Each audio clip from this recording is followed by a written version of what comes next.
मनोज कुमार, आप देख रहे हैं मिथिला भास्कर। अभी मैं दरभंगा जिला के बहेरी प्रखंड क्षेत्र के बंडीहुली स्थित लोरिक धाम में मौजूद हूँ। यहाँ पे भव्य यज्ञ का आयोजन किया गया है। आज तीसरा दिन है और यहाँ पे विश्व कल्याण के लिए यहाँ पे यज्ञ का आयोजन किया गया है। और आइए जी से कुछ बात करेंगे और जानेंगे कि आखिर ये यज्ञ का क्या मकसद है। तो सर, हमारे चैनल में आपका स्वागत है। जी, जय श्री राम। ये यज्ञ जो है, सर्वे भवन्तु सुखिनः, सर्वे सन्तु निरामयः, सर्वे भद्राणि पश्यन्ति मां कश्चित् भाग्येत। संपूर्ण जगत के लोगों के कल्याण के लिए शुभारंभ हुआ है। संकल्प के समय भी हम लोग संकल्प में कहते हैं स्वकल्याणार्थे, ग्राम कल्याणार्थे, विश्व कल्याणार्थे, सबों के कल्याण के लिए ये यज्ञ प्रारंभ किया गया है। और इस यज्ञ के माध्यम से धार्मिक दृष्टि से तो संसार के लोगों का कल्याण होता ही है, और वैज्ञानिक दृष्टि से भी यज्ञ के माध्यम से संपूर्ण संसार के लोगों को स्वास्थ्य वर्धन एवं दृष्टि के द्वारा संपूर्ण जगत का संरक्षण होता है। विश्व आतंकवाद से त्रस्त है और आतंकवाद की सफाया के लिए हमारे देश के जो प्रधानमंत्री हैं, उन्होंने बिहार से ही एक चैलेंज को तौर पर उन्होंने देखा और बिहार से ही घोषणा किया कि हम आतंकवाद को सफाया करके रहेंगे। तो सर, इस पर क्या देखते हैं, चूँकि यज्ञ हो रहा है? हमारे शास्त्र के अनुसार और भगवान जब कभी भी पापी यहाँ अपना बोलबाला मजबूत किया है, संसार के लोगों को दुख देने का ध्येय बनाया है, तो किसी न किसी रूप में भगवान यहाँ आकर के पापियों का क्षय करते हैं। और राजा भगवत रूप माने जाते हैं।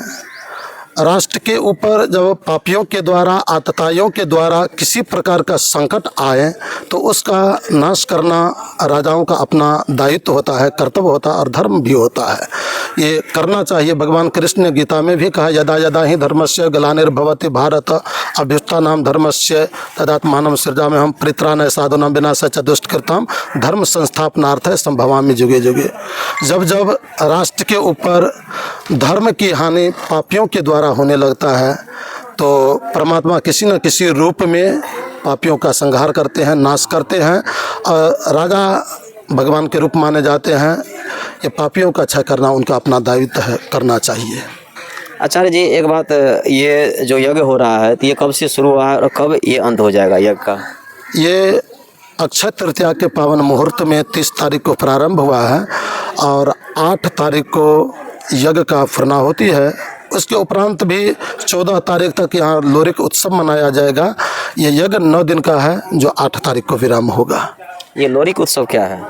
लोरिक उत्सव तो लोरिक हमारे यहाँ जिस प्रकार से भगवान श्री राम और भगवान श्री कृष्ण ने अधर्मियों को नाश करके धर्म का स्थापना किया, उसी प्रकार से महानायक वीर लोरिक ने भी जत्र तत्र देश ही नहीं विदेश में भी घूम करके पापियों को छाय करके, इतिहास गवाह है कि 18 बार लोरिक ने युद्ध किया और जहां 18 बार युद्ध किया वहां पापियों को संहार करके धर्म का स्थापना किया। यहाँ हरवा बरवा, जिसको हरिंदर और वीरेंद्र नाम था, हरवा बरवा के नाम से दुनिया में ख्यात है।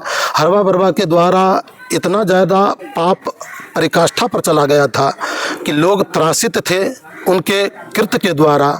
उस समय में महानायक लोरिक आकर के उस पापी को संहार किए और धर्म को अवस्थित किए। लोरिक एक धर्म के स्थापक हैं भगवान के रूप में। इस यज्ञ को समापन के लिए कितने पंडितों के द्वारा ये यज्ञ का समापन किया जाएगा और कहाँ कहाँ से पंडित भाग ले रहे हैं? ये पंडित जो है ना, हमारे मिथिला से, अयोध्या जी से और भारत के कोने कोने से, जत्र तत्र से आए हुए हैं और सबों के द्वारा इस यज्ञ का अभी कार्यक्रम चल रहा है। इसमें कितने श्रद्धालु यहाँ पर आएंगे और उनके लिए क्या क्या व्यवस्था की गई है? चूँकि दूर दूर से आएंगे, हमारे देश ही नहीं नेपाल देश से भी आते हैं, चूँकि उनका बेटी रोटी का संबंध है, तो इस वजह से भी लोग बड़े बड़े अनुष्ठान में भाग लेते हैं। यहाँ आज पहले बार नहीं, 8वां बार यज्ञ हो रहा है और 8वें बार के यज्ञ में, अभी तक के यज्ञ में सब प्रकार से न तो यहाँ आने के बाद में कोई भूखा रहा है और न किसी प्रकार के कोई त्रास पाया है। सब प्रकार से प्रशासन भी यहाँ मौजूद रहती है सुरक्षा के लिए और हमारे जितने यज्ञ के कार्यकर्तागण हैं तन मन धन से समर्पित होकर के सब तरह से माँ बेटियों की सुरक्षा और सबों की सुरक्षा के लिए तत्पर रहा करते हैं। यहाँ आने के बाद किसी को किसी प्रकार का कोई तकलीफ नहीं होगा।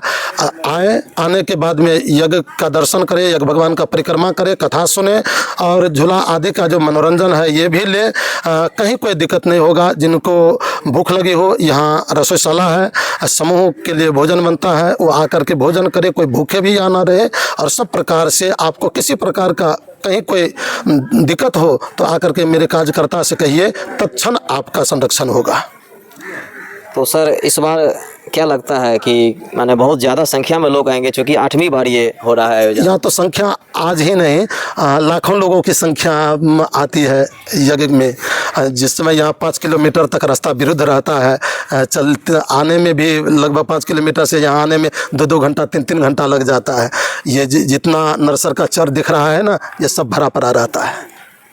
तो आचार्य जी, इस बार अनिरुद्धाचार्य महाराज जी के द्वारा मुखवाणी से कथा वचन का आयोजन किया जा रहा था, लेकिन शायद वो कैंसिल हो गया या ऐसा क्या? किसी कारण बस जो है ना नहीं आ पाए, लेकिन यहाँ सब कार्यक्रम चल रहा है। कथा में भी 2 प्रवक्तागण विशेष रूप से मौजूद हैं, और नाम तो एक नितेश्वरानंद जी और एक राधा किशोरी जी आई है, शायद वृंदावन से आई है। तो हाँ, राधा किशोरी जी है, उनके द्वारा कथा चल रही है। कथा का कर्म प्रारंभ है और समय से कथा, कुछ देर के बाद कथा होगी। यज्ञ का कार्यक्रम भी अपने समय से होता है। कहाँ से आए हैं कथावाचक? श्रीधाम वृंदावन से आए हैं और हमारे मिथिलांचल के एक कथाकार हैं जी। आचार्य जी, आपका शुभ नाम? श्रीमंत कौशल किशोर दास जी महाराज, फूलवन मनीगाछी, दरभंगा। राम पदारथ यादव। यहाँ के स्थानीय निवासी है क्या? जी, मेरा ये जन्मभूमि ही है, स्थानीय निवासी भी हूँ, लेकिन मैं अभी वर्तमान में अपना कर्म भूमि मेरा नेपाल के बॉर्डर जोगबनी, जो कि बिहार राज्य के ही है, जोगबनी, और जिला अररिया पड़ता है, जो पूर्णिया जिला से अलग होकर बना है, अररिया जिला। मैं अभी वहीं, अपना कर्म भूमि मेरा जोगबनी है, लेकिन जन्मभूमि मेरा ये है।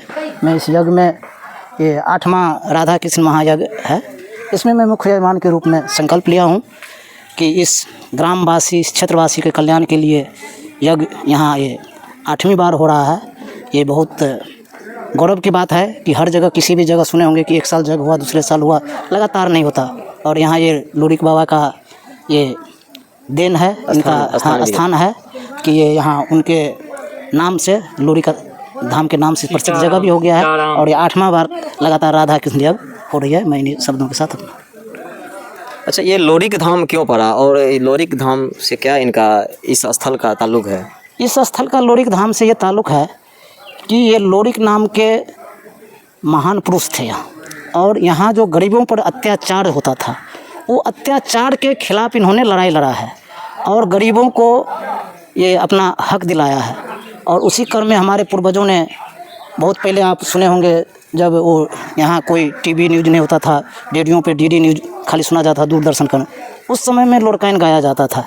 ये इसी जगह के, और दरभंगा जिला के एक जब माटी पानी किताब चला था, साक्षरता अभियान, उस समय में भी दरभंगा जिला का इस लोरिक धाम का नाम था। और ये हरबा बरबा नाम के जो ये थे अहीर, उनके खिलाफ इन्होंने लड़ा है और लड़ करके गरीबों को ये विजय दिलाए हैं। और इसीलिए हम लोग उनके मानते हैं कि वो गरीबों के मसीहा है, इसीलिए लोरिक धाम से जगह प्रसिद्ध है। अच्छा, लोरिक का निवास स्थान भी है क्या यहाँ? लोरिक का निवास बहुत पहले का ये है ना, ये हम लोग तो कर्म स्थान है ये, क्योंकि यहाँ से रणनीति बनाते थे, जी। यहाँ आते थे। अब वो तो सर पूर्वज बताएंगे, हम लोग तो नहीं बता सकते हैं। रह करके युद्ध किए हैं? जी। लोग कहते हैं कि यहाँ रह करके युद्ध किए हैं। ये कौन सी सदी की बात है? 1200 वर्ष पहले की है ये। अच्छा, 1200 वर्ष पहले की जो है ये लोरिक धाम का जो इतिहास है, ये इन्होंने बता रहे थे।